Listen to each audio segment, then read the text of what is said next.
L'islam est-il pour autant la seule source de l'idéologie des frères musulmans? Pas tout à fait. La confrérie est aussi le produit de son époque.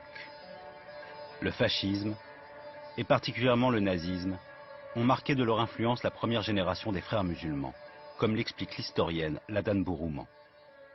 La propagande nazie a vraiment formé l'esprit de ces gens-là et a eu beaucoup d'influence.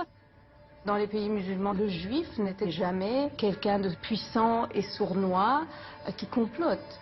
Cette notion de complot et d'une puissance occulte qui veut le contrôle du monde, ça vient vraiment de la grande propagande nazie. Et les liens du Moufti avec les nazis et sa rencontre avec Hitler prouvent qu'il y avait vraiment des relations soutenues, mais aussi idéologiques, qui malheureusement survivent au Moyen-Orient sans que les gens sachent même d'où viennent ces histoires. Le grand moufti de Jérusalem, Mohamed Amin al-Husseini, un proche d'Hassan al-Banna, rejoint Hitler à Berlin en 1941. Après avoir formé des divisions SS musulmanes bosniaques, il exhortera l'Allemagne à la toute fin du conflit mondial à poursuivre le génocide des Juifs jusqu'en Palestine. Après la guerre, l'influence communiste remplace celle du nazisme.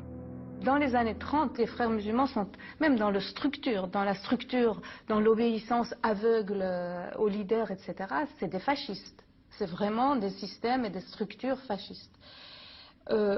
Après la Seconde Guerre mondiale, avec la chute du nazisme et la montée du communisme qui faisait partie des alliés et la propagande communiste, les jeunes sont très attirés vers cette idéologie révolutionnaire, émancipatrice, anticolonialiste, etc. Donc l'islamisme a offert la possibilité de devenir communiste sans devenir athée. En Égypte, l'objectif à court terme de la confrérie des frères musulmans est de renverser le roi Farouk, perçu comme la marionnette de l'Occident. Sa corruption, son mode de vie fastueux, révulse les frères musulmans. Ils constituent des groupes paramilitaires clandestins prêts à en découdre.